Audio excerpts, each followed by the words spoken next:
Hey, it's Nicole. Today's episode is a special one. It is a short replay of a Facebook Live I did recently. For more tools to grow your business, you can head on over to my free Facebook group. I'll have it linked here in the show notes below. I like to give techie tools, some on screen tutorials too, to help you grow your business. Oftentimes, the tool has a free option. Sometimes it doesn't, but more often than not, I know it's helping business owners just like you in a real way and in just minutes.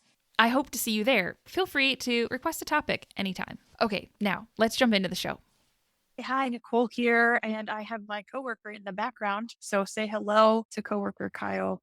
Friends, I'm so excited to talk to you about today's topic, partly because anybody else here feeling the pressure? I'm certainly feeling the pressure of some big goals this year. And I just want to have an honest conversation about what are you guys feeling and how are you dealing with that? And I'd love to know in the comments. So first, tell me if you're here with me in the comments. Please let me know that you're here and you're watching. So I want to talk about today's topic, partly because it came up in an episode of the podcast that we recorded recently. And one of the things that happened when we interviewed this guy was he brought up how entrepreneurs feel that pressure and how to get comfortable being uncomfortable. But here's what was said in part of the conversation and why I'd love for you to go listen to the rest of it for sure, especially because he and I kind of geek out on a few things. It might inspire your marketing. But I want you to hear kind of what I said to him, which was entrepreneurs, we choose this life, right? Maybe some of you might be like, I was kind of pushed into it, nudged, pressured by the world around me for whatever reason. But we choose it and we keep choosing it as we show up. And I think it's because we're probably made of something that's used to being in some sort of pressure. Maybe it's how we grew up. Maybe it's corporate life. Maybe it is relationships. We're used to feeling that pressure of like, it's got to be done this way. I know there's a better way. There's something that I can do about it, right? Maybe it's a little control freak in all of us, maybe a little bit. I'm not ashamed to say it. I'll compare it to oatmeal. You like it the way you like it, the way you like it. So when someone says, do you think entrepreneurs are stressed, Nicole? I have said time and time again to people, I think it's a state of being. And I think it's really important for entrepreneurs and their teams, if I can speak to my team as well, that we get comfortable feeling it. And how to just do that? Oh, it's like flip a switch. Maybe that's sometimes how I make it look like I can just flip a switch, but instead I'm going to share with you a couple ideas. I want you to figure out how can you see it and then settle into it because that's what it is for me. I think that growing up around entrepreneurs, I've been able to figure out how to settle in maybe a little faster with that pressure, but it doesn't mean it's not there, right? Doesn't mean like you don't feel it in a few different places, right? How many, when you get stressed or you feel the pressure, it shows up like in your physical body somewhere? Headaches, migraines, anybody? Neck ache, backache? Sleep maybe changes. So it's so important that we recognize it and figure out how can we get comfortable? How can we just settle in? I want everybody to like be able to look at it, acknowledge it. And these are not the tips because here is the spoiler. Whatever you're feeling today and pressure of like hitting a really big goal, running after that and it not happening as fast as we want it, that pressure is going to feel awfully similar to when we're in the thick of it and we're making it happen, right? Who gets that? Who gets that right now that you're like, oh, yeah, we're always going to be in this state of like running after it. Like we want more or we want to complete it or we want it done.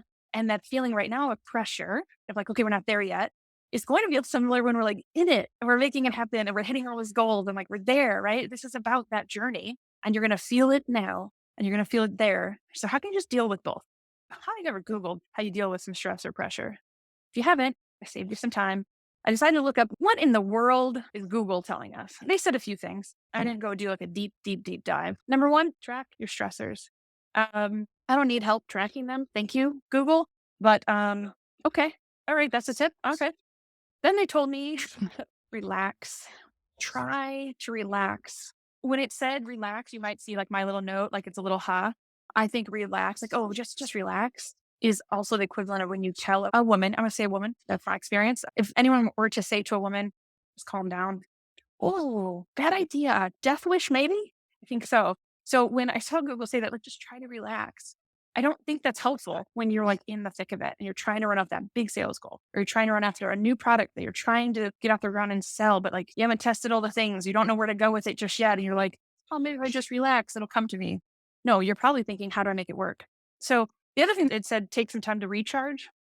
Okay, I'm not gonna lie. I like the idea of recharging, but I like the idea of recharging when I feel like I did it, right? So what Google had to sell me, I'm not into it. So let me talk through what has worked for me in the past about dealing with some pressures and what maybe maybe I've seen through different team members over the years, not just even my current team, although we feel the pressure here right now. I've joked with all of you with a good joke that Rachel gave us that we're like a football team at the end of the season. We've got some people out on surgery and injury and then distracted with a couple big life changes. So I know these have also possibly worked for them. I've also seen it happen with my friends I worked with in corporate too. So the first one that Google did not give me somewhere is, can you talk it out loud? I personally am a verbal processor. That's true. But I'm talking about, is there somebody in your workplace that is not like your exact human that has to help you get things forward? Is there somebody you can talk to that would help you see it from a different perspective? I remember one really, really stressed out team member of mine when I worked back in corporate. Actually, many of them were, let's be real, and feeling some imaginary pressures. She would just work late at night. I mean, she lived in the city, so it's easier for her to pop home, 20 minutes later.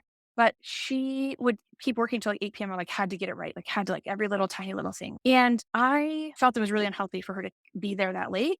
It was unhealthy for like all the unhealthy normal life reasons, right? Like get out of the office, nobody's there, you're walking home in the dark, like all that stuff. It was also unhealthy because she was applying some pressure that nobody else was giving her. I was her manager. I certainly wasn't begging her to stay till 8, not for an email newsletter, that's for sure. But I remember she wasn't opening up. Like she wasn't having a place where she could have a conversation with a peer. And I remember bringing her down to another level in our offices and just being like, where does that come from? Now, she did sit kitty corner from the founder, and the founder was going to be retiring soon. And maybe the founder had conversations with her that I wasn't aware of. The point is, she needed to have that conversation with me because at some point it meant an exit for her. I didn't push her out, don't worry. But it meant that she realized she couldn't just keep going on the way that she was going. But where was she going to get that conversation? She had just lost a boss she had for a long time. I was a new girl coming in. I was still like trying to find my desk and like find the bathroom key. But like, who did she have? She had kitty corner founder office desks. That wasn't going to cut it for her, not at all. So she probably should have went to like HR, but maybe HR, I remember at the time, might have been a little wonky too. So is there something you can talk out loud? Because maybe the angle you're coming at it from, working till 8 p.m. on an email newsletter, that's not resulting in sales. Because if she could have said like, oh, I realize this isn't reaching our goals, so maybe I don't have to be there till 8 on this, but I could reach the goals a different way and be home by 4 or 5 p.m. I just think she couldn't see it. She felt like she just had to keep doing these transactional things. So who can you talk to that would give you a few steps back and say like, I think you're on the wrong track and you mean well. Think about that as an entrepreneur. How many times do we just like get in the motion of like, okay, but this is going to get me to that goal. Is it? Is it? Okay. The next one. This one's one of my favorites. I'd like to say it comes naturally to me, but no, I think I've been working on boundaries and creating them. And yes, did I draw you a little box for them? I sure did. I drew you a box. Know your boundaries. So when you're up against something, the pressure of a big goal, sometimes you forget scope. Worse, sometimes your client forgets scope. And so you have to come back every once in a while, even when you don't want to. There are plenty of things that I do in marketing for a client that are very, very transactional. It's move this lever, change this knob, like do the thing, duplicate the what you call it. And I do mean what you call it. But in doing so, I have to remember, what did we say we were doing? I have had plenty of clients who can run after their sales goals and they just like run through and churn through calls and leads and make the messages, whatever they need to do. But I have just as many that are like, "Ooh, doing sales is hard. It makes me feel like I'm chasing people and I don't really like that feeling and I don't want to," right?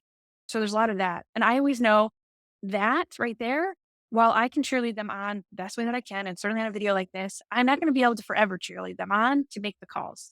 I can overwhelm them with leads in a good way, but I know that's nothing I can do about that. So like I have to remember, got it. You're feeling this way. It's hard, but I'm going to still get back to doing what you need, which is this, this, and this. Because if I slow down every single time someone's like, "Oh, I don't love it," that comes right back on me, right? Then I start to feel this pressure that I can't do anything about that. Except I can get on here and be like, you should call your leads back. You really should. And sidebar, you should. If you're not calling leads back, you should. Number one, you paid for them, blood, sweat, tears, or dollars to get them, call them. And just remember that you can set boundaries. Stick to the boundaries. Remind yourself of the boundaries. We're not all great at it, right? Because we're not all great at it, we've got to have some way to remind ourselves. How do we do that? Maybe that is, I only spend this much time on this project. Like that's all I have. A mentor of mine used to say when engaging with photos or posts on social media, she puts on a really long 9 or 10-minute song. And that's all she has for the day, right? Like, does that song play? And she makes all the relationships she can possibly make in that time. And then she has to be done with it. And she teaches social media work. So like, if she does that, then we could do that too. We could set a few more timers. Invoicing is great.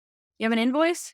I had to do this myself. Okay. Truth be told, I felt like something was a slippery slope recently. And I was like, why does it keep feeling like this is scope creep? That's what we use in nonprofit language. I used to support a lot of nonprofit organizations. And I remember feeling that feeling. And I was like, wait a second, get back to your boundaries. So that only happens if you create them ahead of time. Okay, let's get to the last one.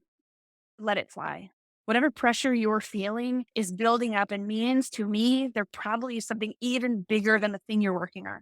Whatever you're feeling that you're like, this printer is not getting my things ready fast enough, or I'm not hearing an answer back on X, or I need to, it's not let it go. It's not, what is it, relax and recharge. No, that's not the way.